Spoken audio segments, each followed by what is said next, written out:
On tonight's episode, we talk about Lyft. And other pop culture news.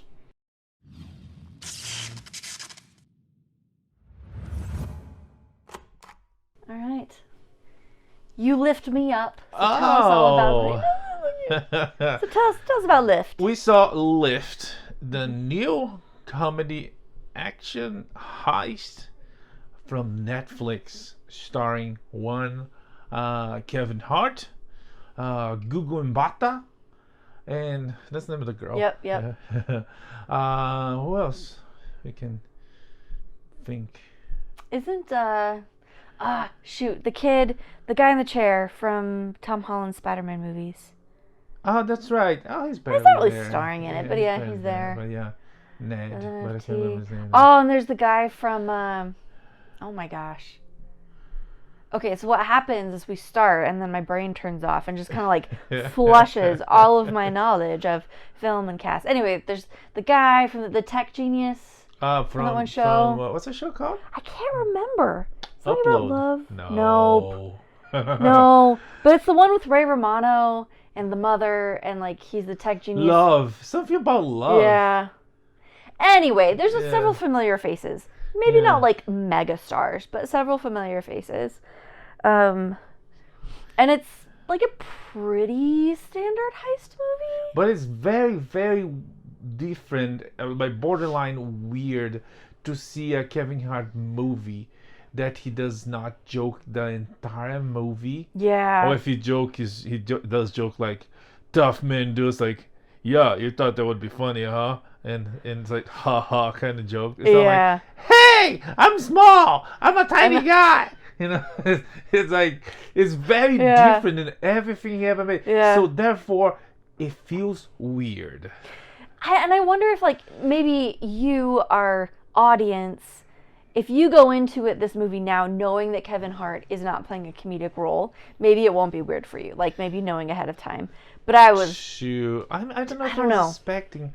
I just kind of assumed. Actually, we didn't see. I mean, I don't think we saw the trailer. I knew it was a heist movie with him. Yeah, but if you say heist movie starring Kevin Hart, Vincent D'Onofrio is on it too. Yeah.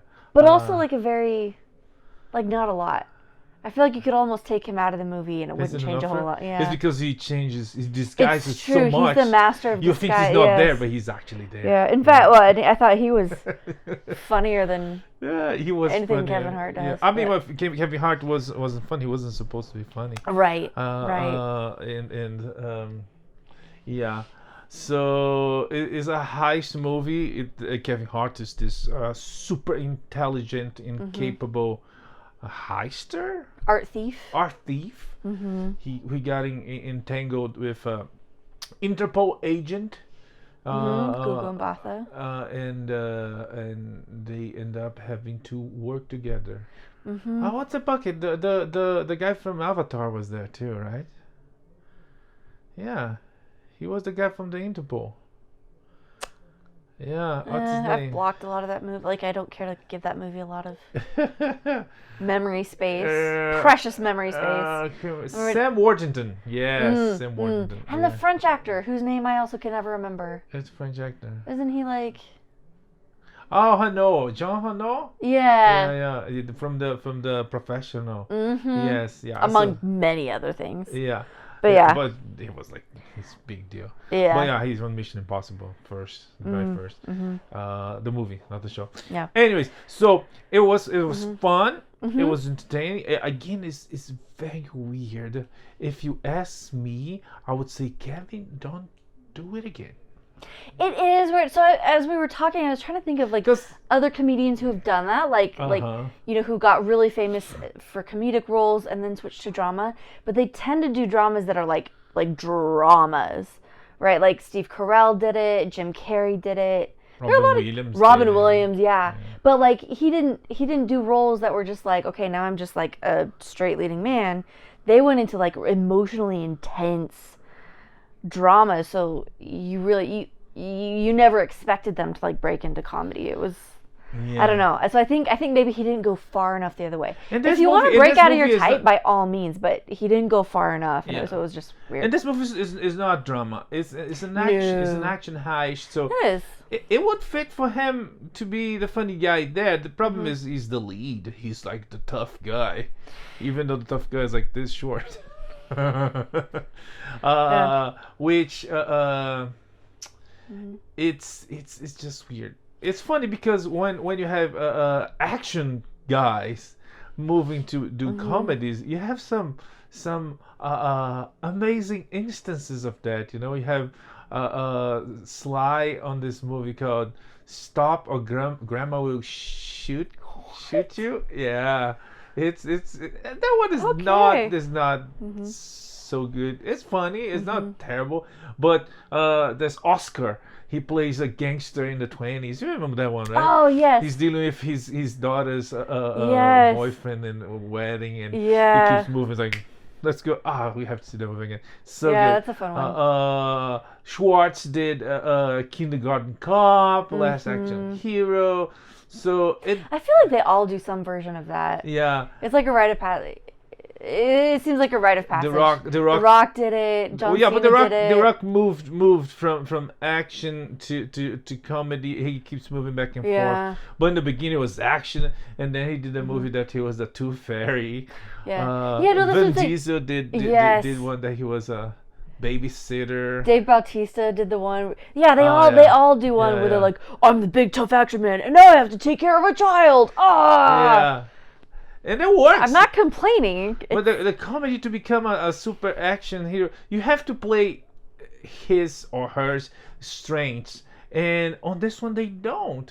Because they moved him completely out of his zone of comfort, his zone of where he excels. And it's just like a really, kind of a generic role. You remember Paris? Yes.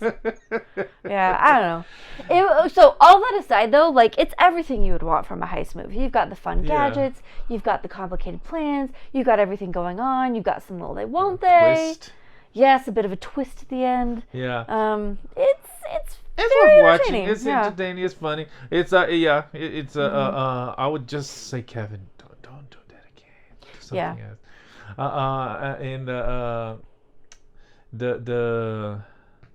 And it's funny, Kevin Hart. I do like him. I actually met him in LA when he was premiering one of his specials.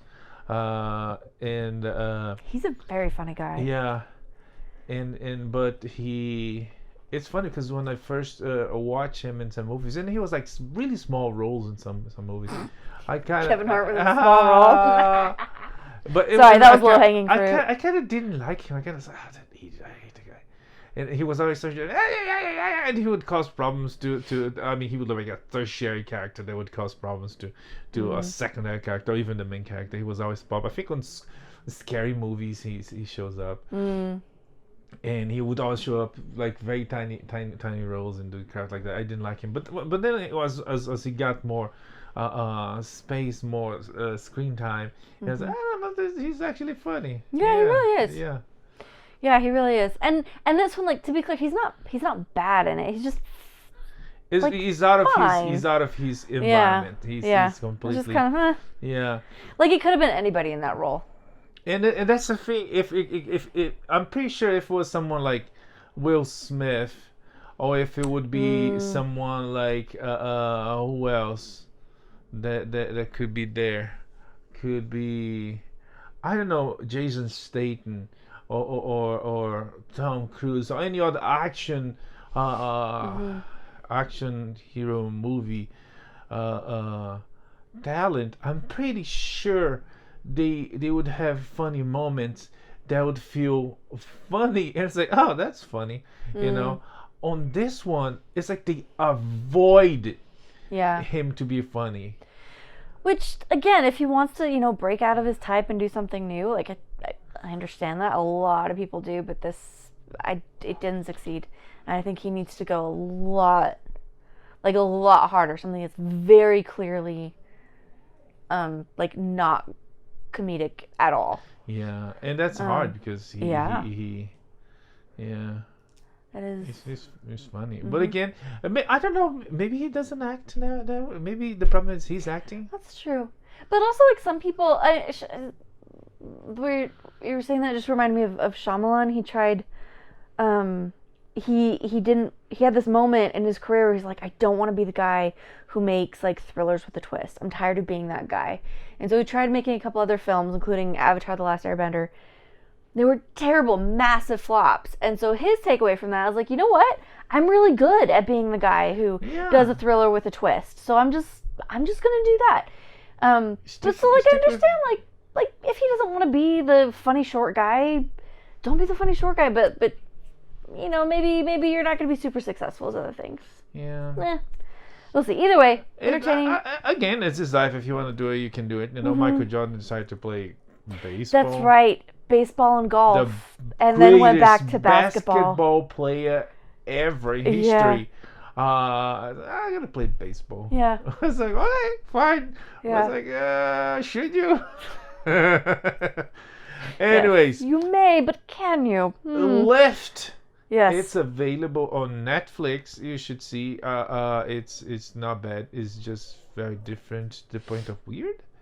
But overall, it's fun. Yeah. You should check on Netflix. Lift with Kevin Hart and all the talents. Okay. Well, I think we did a great job selling that movie. Man of my dreams. I'm telling you, I hated him. When I first had been in touch with him on whatever he showed up. But then I saw him in other things, and I learned to really like him. I really like him. I think he's very talented. And on this venture that he tries to do something else, I don't know. Maybe it's our taste, but not to say our taste is wrong. Because our taste is impeccable. Right. Our taste is without flaw. We are right. So you might like it more, but it's still you're gonna feel like it's like this is weird. And especially because it's not like a slave times type of movie that has to be serious and has to be deep and dramatic. It's a movie that it would accept that jokes are acceptable and are welcome and it fits. And other people are very funny. Yeah, and they work hard to not make him funny, which is it's a tough task. In that they feel. But anyways, Lift on Netflix. Go check. Let us know. Man of my dreams. Tell us about the Dreamer. Oh, we also saw another very talented black entertainer on Netflix as well. We saw the new Dave Chappelle special, and it was funny. The guy's funny, and it was very. They had this, not spoiling, but the credits have this beautiful photo montage of his friends and family, and he gets personal. He makes fun of everything and everybody, as comedians should. He and there's some moments that there's some like tiny pieces that like welcome to my watering grave. You have to so when the tube the Titan goes down to visit the Titanic. Oh my gosh. Oh man. He's at a really fun point in his career where he can just like basically get up there and do whatever he wants. But that was actually probably my favorite one because like it starts out and you're like that wasn't that funny, and then it comes up again, and it's freaking hilarious. Oh no, this guy's he writes very well, and the joke has levels, and sometimes it goes back all the way to the end. And again, very funny special. For adults, of course. Oh yes. You should check. It's on Netflix. There's not much more we can talk about it because we will be telling his jokes, which is not our place. And he's the talented one. And frankly, there's stuff like you said it, not me. Yeah, and he says it's really in a really funny way. Yeah. You should check it. For having laughs. Yes.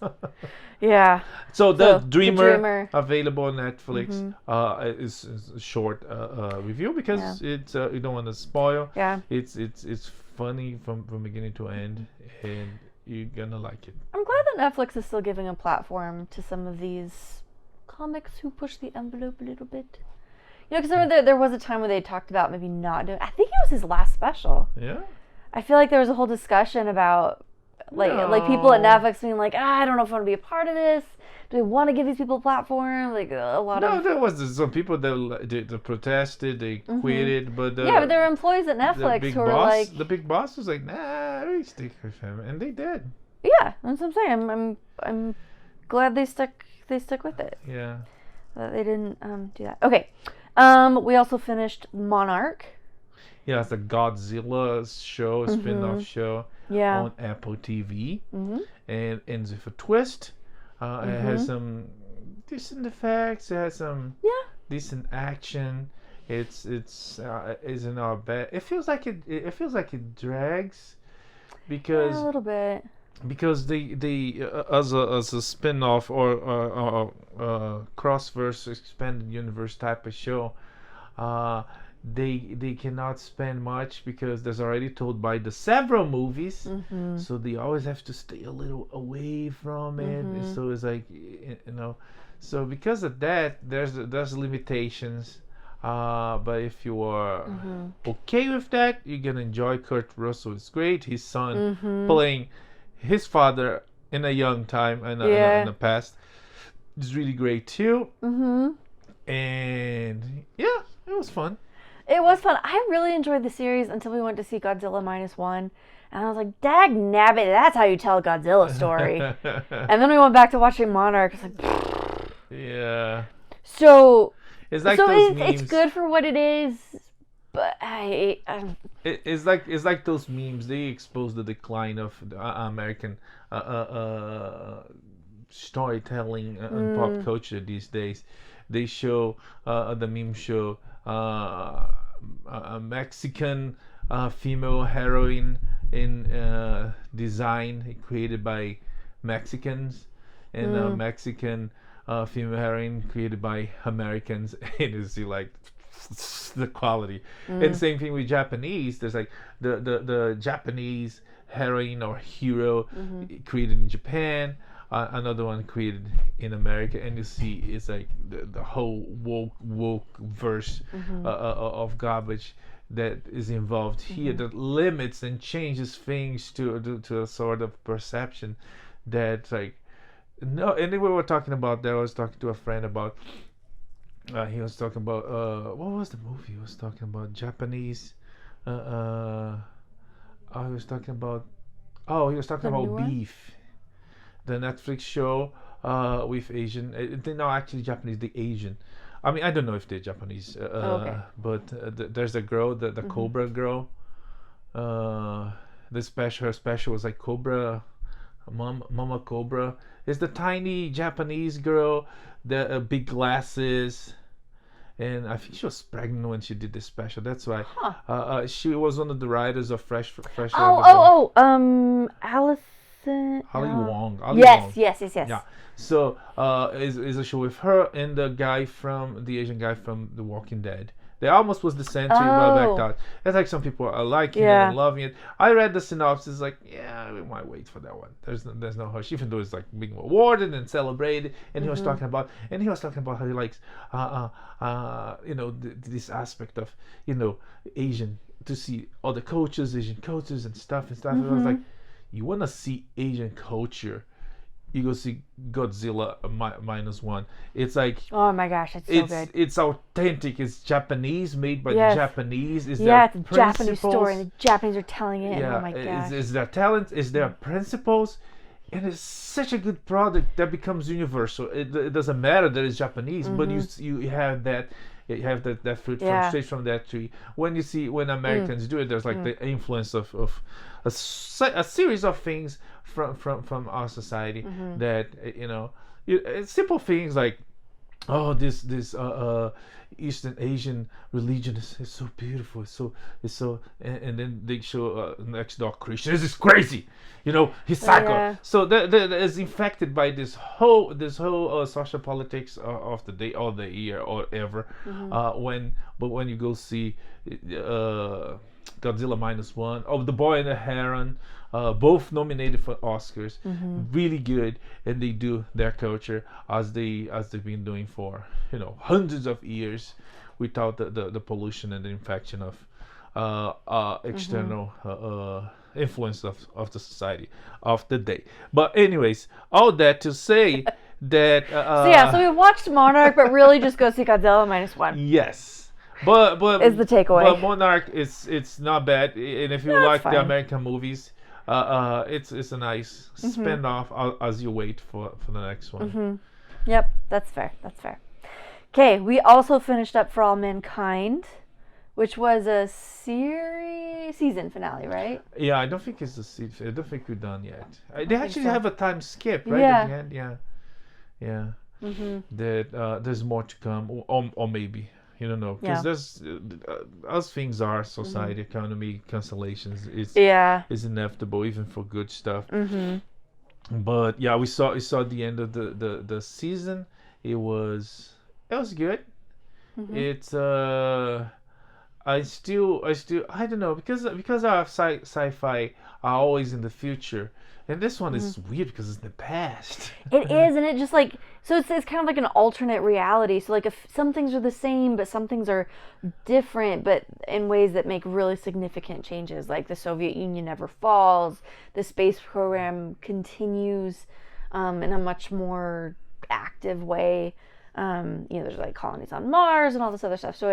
And as we get further and further out, I don't know, it's very interesting, but it lets them explore some different interesting ideas, and I don't know, it's been a fun watch. Yeah, there's a especially on the intro has images of showing exploration of space and colonization, and I would expect that, I don't know, season 2 or season 3 it would go further into the future, and they're still back. I think it's in the early 2000s now. Yeah. But, President Gore. But it's fun so far. It's not getting oh, that's enough. It's getting there. So they better pick up the their game, and but we'll see. Available on Apple TV. Okay, we watched The Curse. This might be the most bizarre season finale of all time. This was ever. Yeah. Huge departure from the rest of the series, the rest of the season. Just was it? Out of the blue. Was it? I don't know. And he was cursed on the very first episode. As a matter of fact, he was cursed on the trailer. Yeah. So fair enough. And I've been trying to think, is there a deeper meaning here? I don't think there's a deeper meaning. I think it's just something weird that happened. No, because deep goes down, and it does the opposite. That's true. So in that case, you could say that this episode went completely over my head. Yes. But it was still quite entertaining. Yeah. It's so bizarre. These people are so bizarre, and it's it's even more bizarre to think that there's people just like those idiots. It's if you watch the show again, know what I mean. It's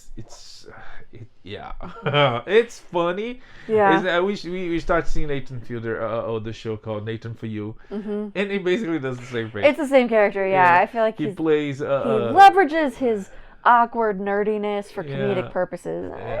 He graduated in business. He found out that it's a good business to make fun of himself, which is one of the quintessential elements of comedy. Yes. Self-deprecation. But he does it very well. Quite thoroughly. Yeah. Yeah. Overall, I think The Curse was very entertaining, and there were some moments that got weirdly dark or serious. I was I don't know. But throughout, this was a very successful, insightful, biting satire of performative wokeness and this virtue signaling enlightenment that was just really entertaining. I don't know if I would use the word satire because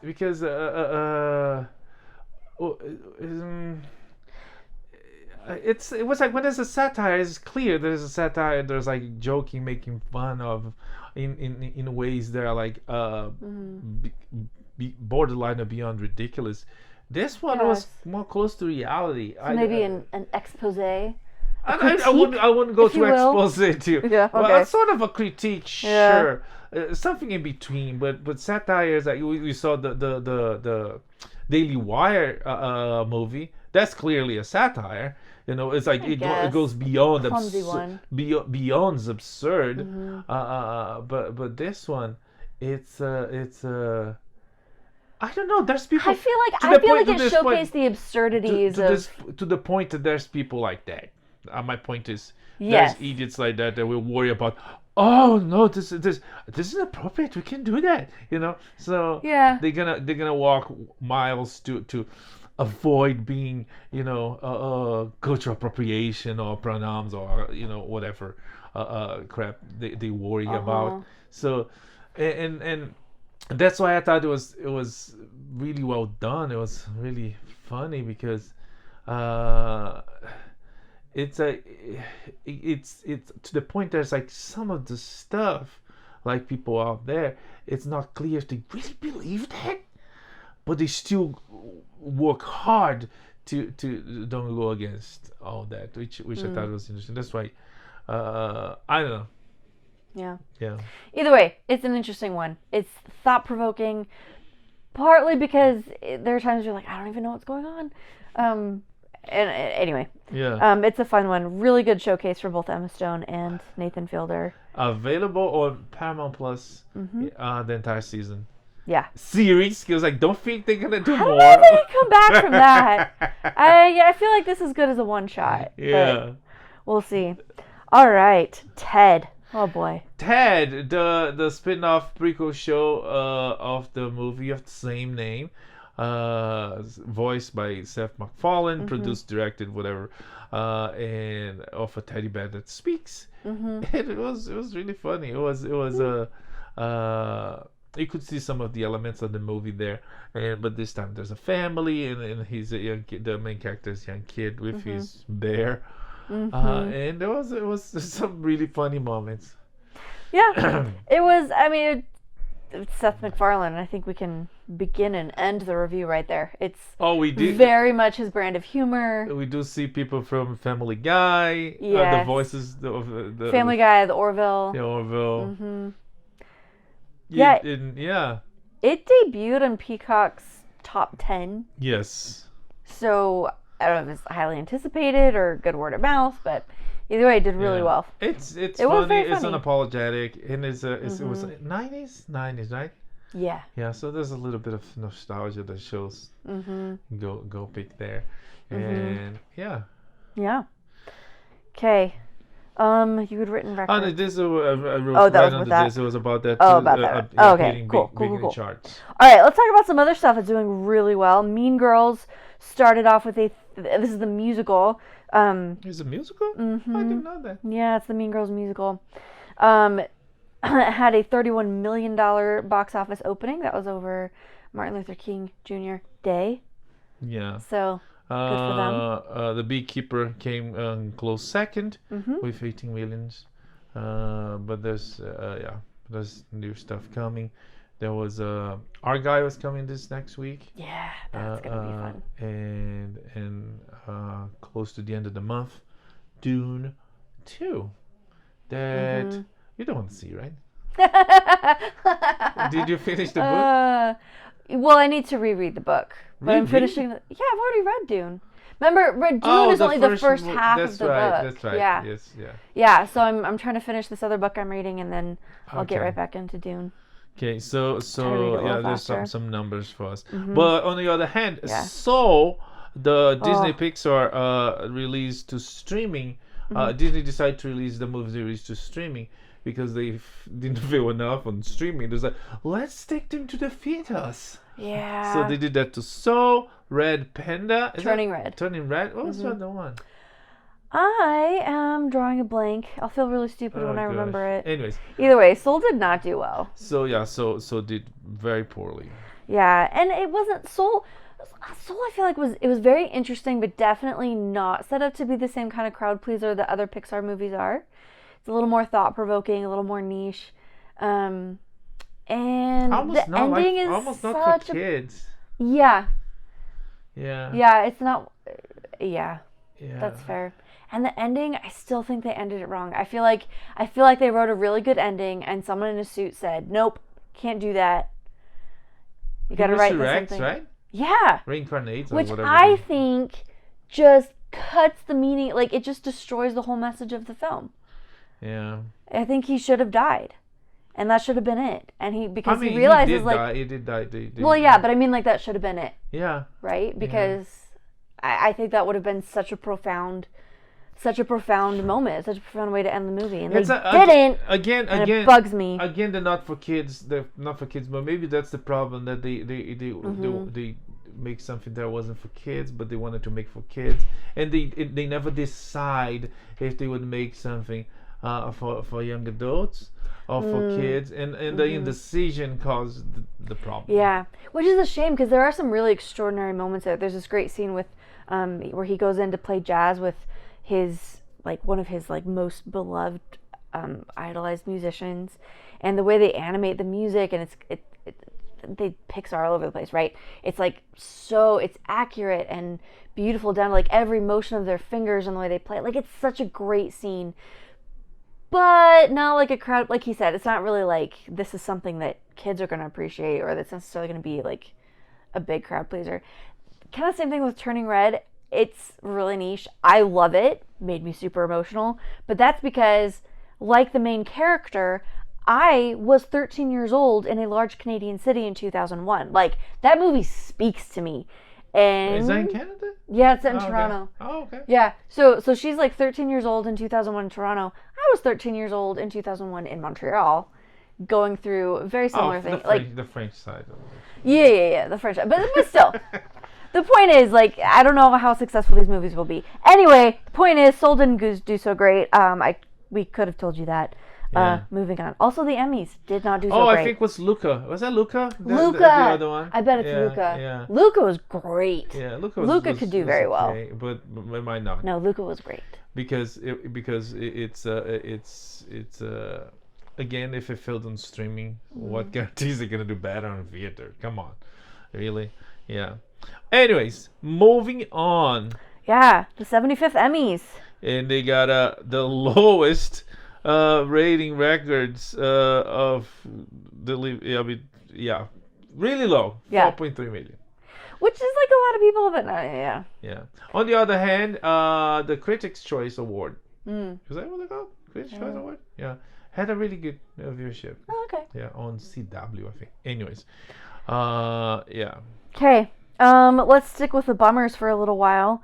Box office projections for Madame Web hint at the worst opening weekend yet for Sony's Spider-Man universe. And it's like, in some ways, we nothing against anybody that worked on a movie, but in some ways it's like they deserve some of that, because it's like, come on, do better. Yeah. It's like Sony keep doing like villain movies, like Venom. That was subpar, and then the second Venom that was disappointing, and then the Morbius. Oh my gosh! They're making a Craven. That's such a bummer. A Craven movie. I was rereading this past week, The Last Hunt of Craven, and it's such a dense, dark, good story on the comic books, and to make him into a hero, it's such a terrible mistake. It's like the trauma he caused to Peter Parker. He buried him alive. That shocked him for like years to come. That trauma. Jeez. Anyways, just okay. And then to make him a superhero, like silly, and like, oh, let's use my animals to save the day or some crap like that. So Madame Web they're going the same direction. So when we hear that, they're gonna feel like, sure, good. You know, it's like it's like a little kid when you tell us like, don't do that, and the kid goes and do that, but the kid will learn. So apparently the executives at Sony are not learning. So once again, I would like to offer our consulting services to the good people of Hollywood. Because I feel like these are very predictable losses. Like we've called these shots over and over and over again. And maybe you know, like how often do we have a conversation with our kids? Like they mess up or they get hurt, or something happens and we're like, oh, remember when I told you not to do A, B, and C? And they're like, yeah. And then you did A, B, and C? Yeah. And it hurt, right? I feel like maybe someone needs to have that conversation with the Sony execs. Yeah. Anyways. Okay, sorry. So yeah, Dakota just talking about it. She said she did her best, but she's not sure if the movie will. She not even her believes her. So I will die on this hill. The greatest actor can only do so much with a weak screenplay. Yeah. Oh, there's rumors that. Anyways, moving on. Yeah, We'll okay. come back to it when it's closer. Layoffs: Microsoft, Forbes, Business Insider, LA Times, Twitch, Amazon Prime, and MGM. Yeah, the laying off several members of the staff. Of course, Microsoft laying a lot more because of the merge with Blizzard. Anyways, it's just sad, and it's even more sad when you see the White House, the current administration coming. See that the economy is great, everything is good, everything is improving. When you see only to talk about this industry, on how things are bad, really bad, and that's how after a sort of major victory after the strikes that fight against AI, they will take their jobs. Either way, they still losing their jobs for anyways. So best wishes, guys. Alec Baldwin, as well as the armorer on the set of Rust, have been indicted for manslaughter. Yeah, from the shot and death of Alana, I can't remember her name, but the director of photography of Rust, and they're gonna go through it. Let's see what happens.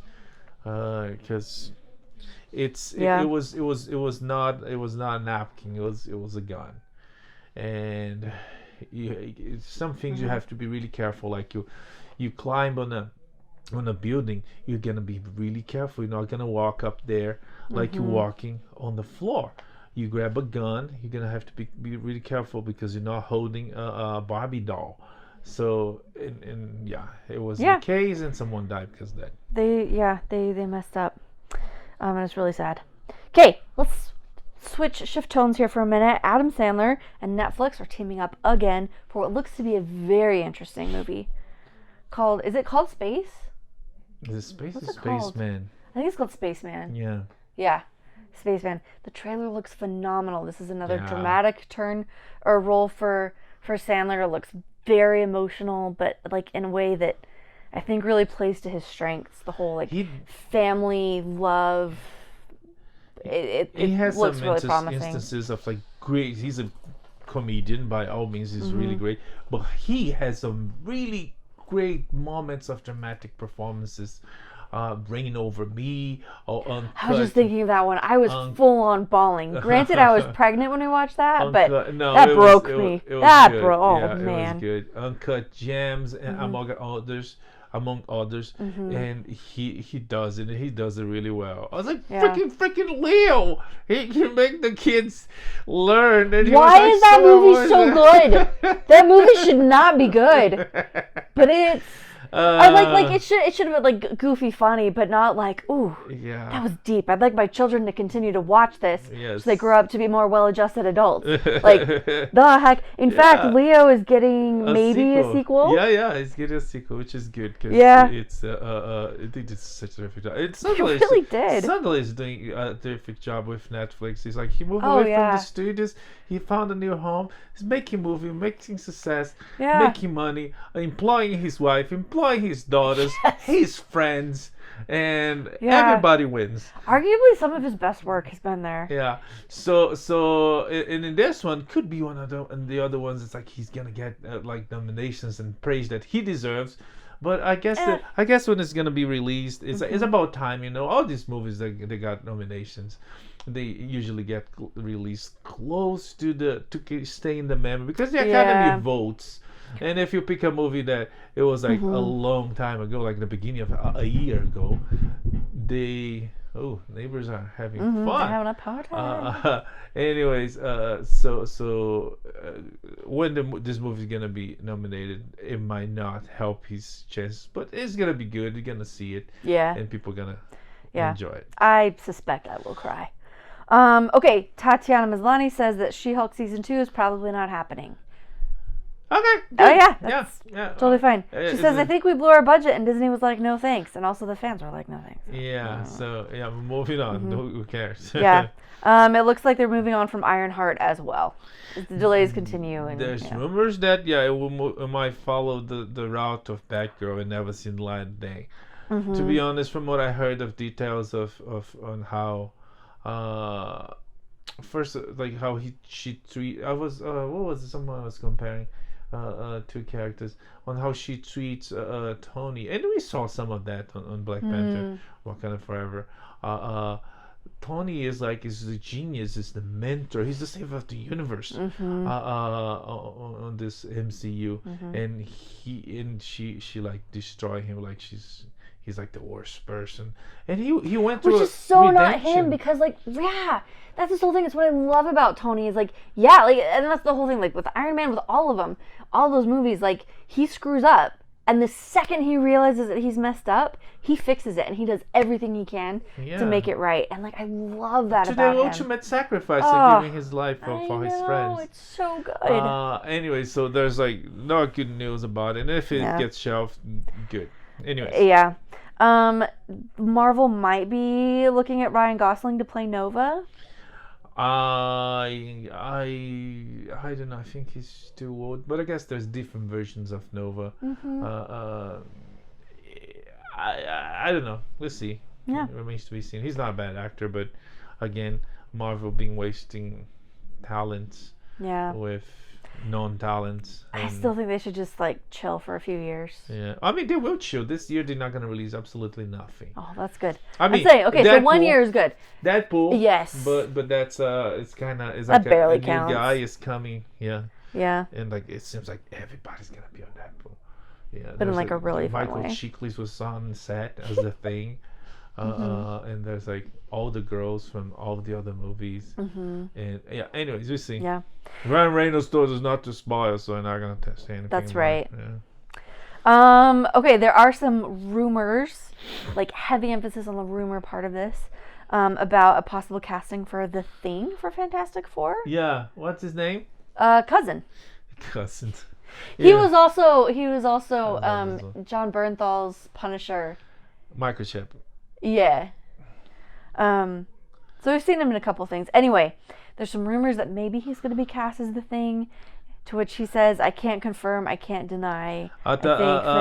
Ebon Moss Baccarat. That's right.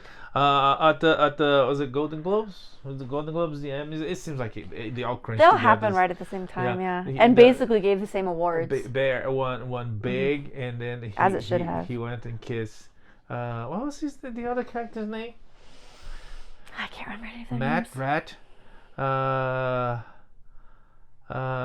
Oh yeah. Fack. Yeah, Fack.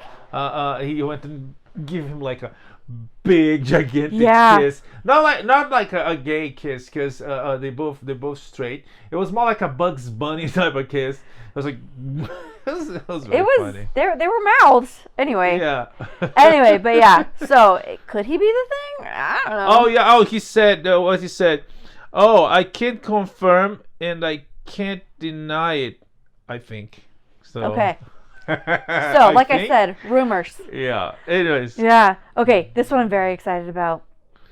Lionsgate has made a deal with Chad Stahelski to oversee not just John Wick, but also the Highlander franchise. Yeah. The first one will be with what's his bucket? Henry Cavill. So we'll see. Highlander is a really good property that it could get a new life. I'm not so much calling a reboot or a remake, but it's a good property that could have more. I would love to It's a good see universe. an updated version of this, like one that's not one that's not quite as dated. Maybe one where a French guy isn't playing the Scottish guy. I don't know, I'm just saying. I mean, what's the problem? Acting. Yes, acting. The talent of acting. I'm just saying. I think this could be Christophe Lambert. Yeah. Playing Duncan MacLeod. Okay. Okay. White Lotus season 3 is going to be taking place in Thailand, And they've got Sarah Catherine Hook, Patrick Schwarzenegger, and Walter Goggins. To mention a few, there's several names popping, and they're gonna start filming soon. And it's like big cast. Yeah, I'm looking forward to it. The first 2 seasons have been a blast. So good.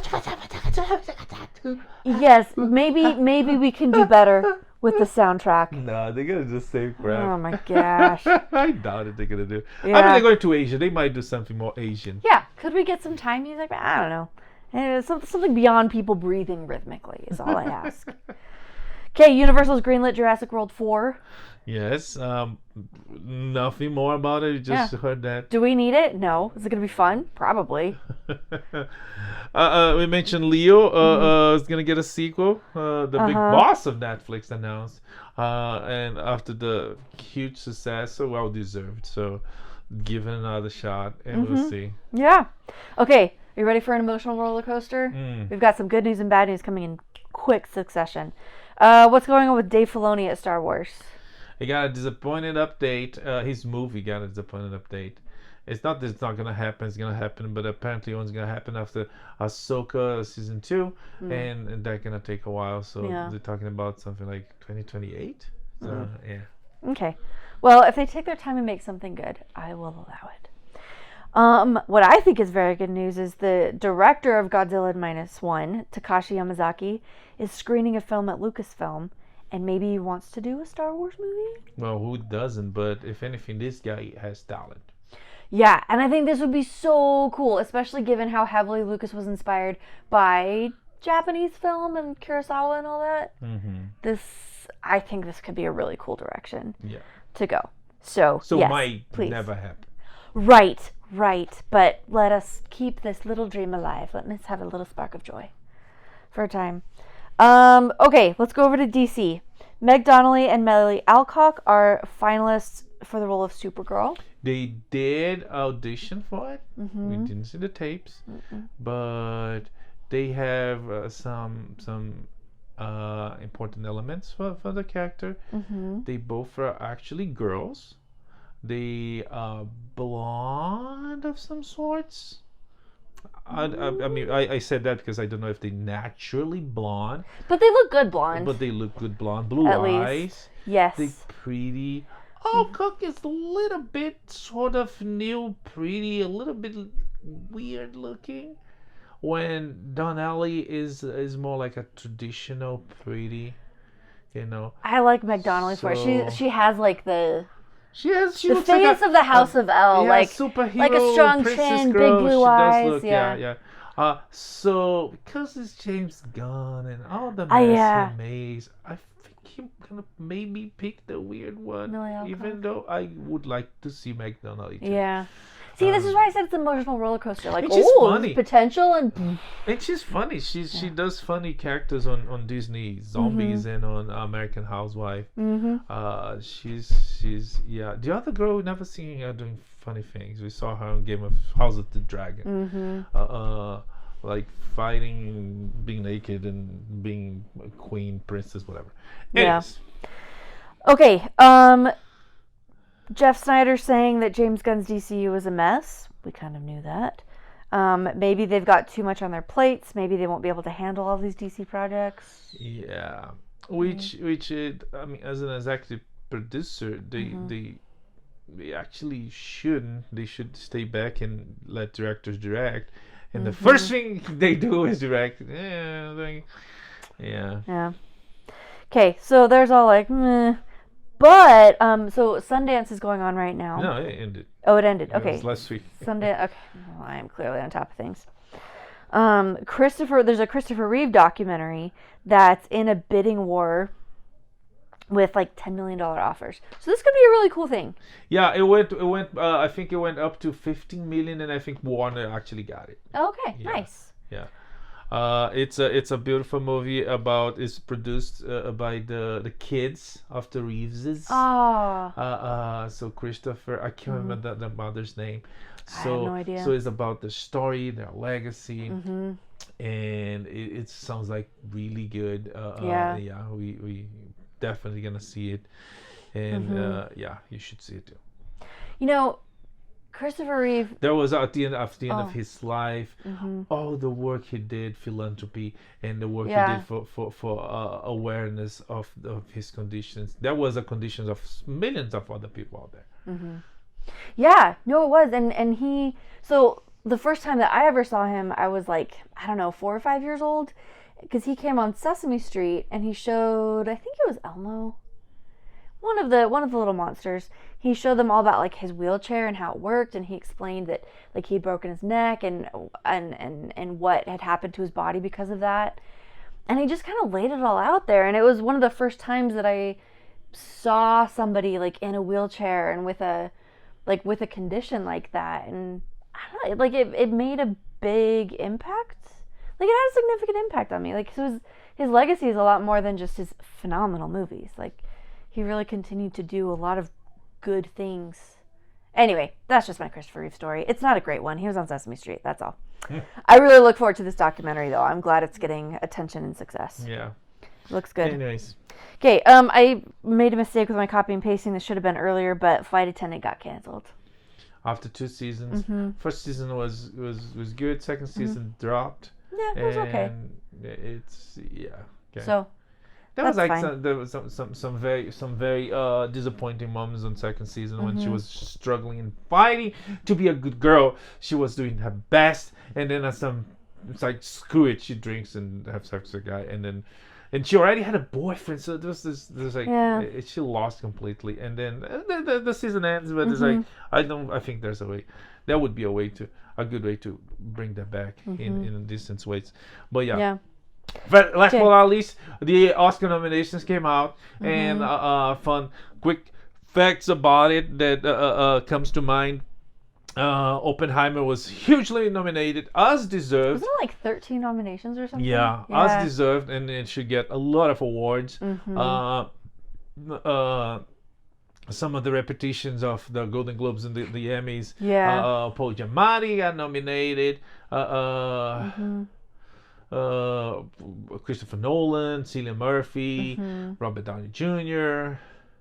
Some surprises. We saw America Ferrera was nominated for Barbie. Ken, what's his bucket? Ryan Gosling was nominated for Barbie. Yeah, and Barbie got nominated for Best Film, but there's nothing there for Greta Gerwig or Margot Robbie, which is basically a continuation of the narrative of Barbie. And it will be when Ryan Gosling wins the Best Actor. And like he is Knuff.